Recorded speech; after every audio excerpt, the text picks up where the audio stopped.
गरीब सब्जी वाली की बहू बनी पुलिस।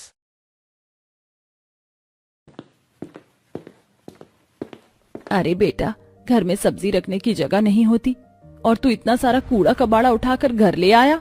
माँ, सब्जी मंडी में एक दुकानदार इसे फेंक रहा था तो मैंने ले लिया। मैं इसे कबाड़ी को बेच दूंगा, हाथ में 2 पैसे ही आएंगे। ये लो रेशमा, ये सारी रद्दी तुम कहीं घर में रख दो, कल सुबह ही बेच कर आ जाऊंगा। रेशमा वो सारी रद्दी उठाकर घर में रखने लगती है। तभी उसकी नजर कुछ किताब पर पड़ती है और वो उनमें से कुछ किताबें छांटकर अपने परिवार से कहती है, अरे इतनी महंगी महंगी किताबें भला कौन रद्दी में फेंक सकता है। आप जानते हैं कि एक किताब 1500 की आती है। बहू, आखिर ये ऐसी कौन सी किताब है जो इतनी महंगी बिकती है? माँ जी, ये गवर्नमेंट जॉब की तैयारी के लिए किताबें हैं। इन किताबों को वो स्टूडेंट पढ़ते हैं जिन्हें आईएएस ऑफिसर बनना होता है। ये किताब ना होने की वजह से मैंने अपने सारे सपनों को मार दिया। शादी से पहले मैं भी आईएएस ऑफिसर बनना चाहती थी, पर हमारी गरीबी लाचारी की वजह से मेरा सपना अधूरा रह गया। बहू, ये तो बहुत अच्छी बात है। अगर तुम्हारा यही सपना है तो तुम अपने सपने को पूरा करना। हाँ बहू, हम तुम्हारे साथ हैं।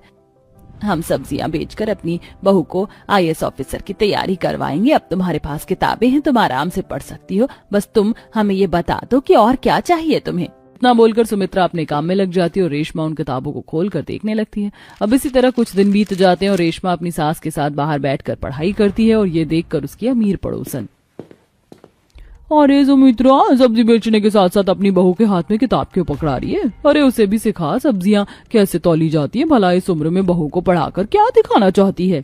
बहन, मेरी बहू आईएएस ऑफिसर बनना चाहती है और मैं तो बस अपनी बहू का सपना पूरा करना चाहती हूँ। और जब मैं हूँ सब्जी बेचने के लिए तो मेरी बहू को क्या जरूरत है सब्जी तौलने की? बुरा मत मानना बहन, पर इंसान की जितनी चादर हो उतना ही पैर फैलाना चाहिए। कभी भी गरीब इंसान आईएएस ऑफिसर नहीं बन सकता। आईएएस ऑफिसर तो मेरी बहू ही बनेगी। ये तुम्हारी गलतफहमी है शांति बहन। देखना, मेरी बहू आईएएस ऑफिसर बनकर ना सिर्फ हमारा बल्कि पूरे गांव का नाम रोशन करेगी। सुमित्रा की ये बातें सुनकर शांति को बहुत गुस्सा आता है और वो घर में जाती है और अपनी बहू को आराम से टीवी देखता देख उसका गुस्सा बढ़ जाता है और वो टीवी बंद कर देती है और अपनी बहू के हाथों में किताब थमाकर उससे कहती है, देख रही है बहू, ये मोटी मोटी महंगी महंगी किताबें। ये किताबें मैंने इसलिए खरीदी थी ताकि मैं अपने बच्चों को पढ़ा लिखा सकूं, पर भगवान ने तो मुझे बेटी ही नहीं दी और बेटे ने भी अपने मन की इसीलिए अब तू मेरा सपना पूरा करेगी। मैं चाहती हूँ कि हमारे घर से कोई तो हो जो आईएएस ऑफिसर बने और तू इतनी पढ़ी लिखी है, तू इस ऑफिसर की तैयारी कर। पर माँ जी, मैंने आपको पहले ही बोला था, अब मेरा पढ़ाई में बिल्कुल भी मन नहीं लगता। मुझे नहीं करनी पढ़ाई। मन नहीं लगता तो मन लगा बहू। तुझे मेरा सपना पूरा करना है और इस गरीब सुमित्रा को दिखाना है कि आईएएस ऑफिसर गरीब की बहू नहीं बल्कि अमीर की बहू बनेगी। शांति जबरदस्ती अपनी बहू को आईएएस ऑफिसर की पढ़ाई करने को बोलती है। समय यूं ही बीतता है और एक दिन, माँ, आज जब मैं सब्जी बेच रहा था तो मेरे ठेले पर कुछ स्टूडेंट्स आए थे और वो ट्यूशन की बात कर रहे थे। हम भी तो अपने रेशमा को ट्यूशन नहीं भेजते तो फिर वो एग्जाम कैसे पास करेगी? साहिल जी, मुझे ट्यूशन की जरूरत नहीं है और आप लोग सब्जियां बेचकर मेरे पीछे इतने पैसे नहीं खर्च कर सकते हैं। इसलिए मैंने सोचा है कि मैं सेल्फ स्टडी करूंगी और इंसान सेल्फ स्टडी से भी बहुत कुछ कर सकता है। और अब तो फोन नाम की भी चीज है। अगर आपको मेरे लिए कुछ करना है तो मुझे एक स्मार्टफोन दिला दीजिए ताकि मैं यूट्यूब से पढ़ाई कर सकूं। रेशमा का ससुराल काफी गरीब था।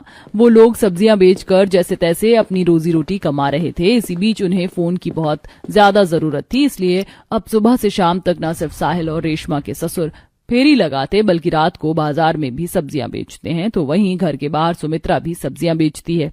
माँ जी, आप सुबह से शाम तक बस यहाँ बैठकर सब्जियां बेचती हैं। आप थोड़ा सा आराम कर लीजिए और अंदर आकर खाना खा लीजिए। सब्जियां मैं बेच लूंगी। नहीं बहू, हम तेरे फोन के लिए कम से कम 10,000-15,000 रुपए जमा करने हैं और वो तभी तो होगा जब हम दिन रात सब्जियां बेचेंगे। तू जाकर पढ़ाई कर। 2 दिन बाद फॉर्म निकलने वाले, फिर तू मेरे साथ दुकान पर चलना, हम तेरा फॉर्म भरवा कर आएंगे। इस तरह सुमित्रा और उसका पूरा परिवार दिन रात सब्जियां बेचकर एक एक पैसा जोड़ता है और रेशमा के लिए 10,000 का सेकंड हैंड फोन खरीदता है, जिसकी मदद से अब रेशमा की पढ़ाई और आसान हो जाती है। और 2 दिन बाद सुमित्रा रेशमा के साथ साइबर कैफे जाती है और वहां से फॉर्म भरवा के जब घर आने लगती है तो रास्ते में शांति और उसकी बहू मिलती है, जो गरीब सास बहू का मजाक बनाती है। वैसे खाने के लिए तुम्हारे पास पैसे नहीं है, पर बहू की पढ़ाई पर सही पैसा लुटा रही हो सब्जी बेचकर। फिर भी देख लेना, तुम्हारी बहू कुछ नहीं कर पाएगी और एक दिन तुम्हारी तरह ही सब्जियां बेचेगी। माँ जी, रहने दीजिए ना, क्यों गरीबों के मुंह लग रही हैं। वक्त इन्हें इनकी सही औकात दिखा देगा। अमीर सास बहू की ऐसी बातें सुनकर सुमित्रा और रेशमा को बहुत गुस्सा आता है और वो लोग मुंह बनाकर घर आते हैं। समय यूं ही बीतता है और अब रेशमा पहले से भी ज्यादा मेहनत करनी शुरू कर देती है और वो रात रात भर जाग कर पढ़ाई करती है। ये देख अब सुमित्रा अपनी बहू का साथ देती है। ये ले बहू, मैंने तेरे लिए चाय बना दी है, तू बहुत मेहनत करती है ना, चाय पीकर तुझे अच्छा लगेगा। माँ जी, मेरे साथ आपको जागने की क्या जरूरत थी? वैसे भी आप सुबह 5 बजे उठकर पापा जी को और साहिल जी को मंडी जाने के लिए उठाती हैं, फिर उनकी रेडी तैयार करती हैं, फिर खुद सब्जियां बेचती हैं और आप मेरे साथ अब सारी रात जग कर मेरी पढ़ाई में मदद करवाएंगी तो आप थक जाएंगी। बहू, ऐसे ही कोई ऑफिसर नहीं बन जाता, एक के पीछे उसके पूरे परिवार का हाथ होता है। सुमित्रा हर कदम कदम पर अपनी बहू का साथ देती है तो वहीं शांति भी अपनी बहू को पढ़ाई के लिए फोर्स कर रही होती है, पर कोमल का पढ़ाई पर जरा भी मन नहीं लगता। ऐसे ही एक रात जब शांति अपनी बहू को पढ़ने के लिए बोलने उसके कमरे में आती है। बहू, अभी तो रात के सिर्फ 10 बज रहे हैं, वैसे तो तू 1 बजे तक फोन चलाती है, उठकर थोड़ी पढ़ाई कर ले, बहुत जल्द पेपर आने वाले हैं। माँ जी, मैं इंसान हूँ, थक गई हूँ, हर समय पढ़ाई करती रहती हूँ, आप फिक्र मत कीजिए, मैं एग्जाम पास कर लूंगी। ठीक है बहू, अगर ऐसा है तो तू थोड़ा और आराम कर ले, मुझे तुझ पर पूरा भरोसा है। शांति अपनी बहू पर विश्वास करके उसे सोने देती है और खुद भी सोने के लिए चली जाती है। समय यूं ही गुजरता है और एग्जाम का दिन पास आ जाता है और एग्जाम से एक दिन पहले, अरे ये गाय कहाँ से आ गई, इसने तो मेरी सारी सब्जियां नाले में गिरा दी, कितना नुकसान कर दिया इसने मेरा, भाग यहाँ से। बड़ी मुश्किल से सुमित्रा गाय को भगाती है और वो देखती कि उसकी सारी सब्जियां नाली में गिर चुकी हैं, जिस वजह से वो काफी दुखी हो जाती है। और शाम को जब उसके पति और बेटे घर आते हैं, मैंने सोचा था मैं जो सब्जी बेचूंगी वो पैसे बहू को किराए के लिए दे दूंगी ताकि वो एग्जाम देकर आ पाए, पर गाय ने मेरा बहुत नुकसान कर दिया। अब कल आप मंडी कौन से पैसे लेकर जाएंगे अगर आपने अपने पैसे बहू को किराए के लिए दे दिए तो? कोई बात नहीं माँ जी, एग्जाम सेंटर ज्यादा दूर नहीं है, बस 4-5 किलोमीटर दूर है, मैं घर से थोड़ी जल्दी निकल जाऊंगी और पैदल पहुंच जाऊंगी। नहीं रेशमा, तुम अकेली नहीं जाओगी, मैं भी तुम्हारे साथ चलूंगा। पापा, आप मंडी चले जाना।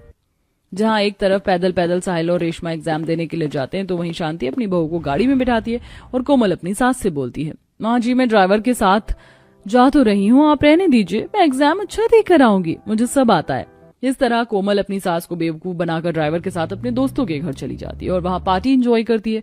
तो वहीं गरीब रेशमा अपने पति के साथ पैदल सेंटर तक जाती है और एग्जाम देती है। देखते ही देखते कुछ दिन बीते जाते हैं और दोनों बहू का रिजल्ट आता है, जहां सभी को पता चलता है कि रेशमा IAS ऑफिसर बन चुकी है और कोमल ने एग्जाम नहीं दिया था, इसलिए वह फेल है।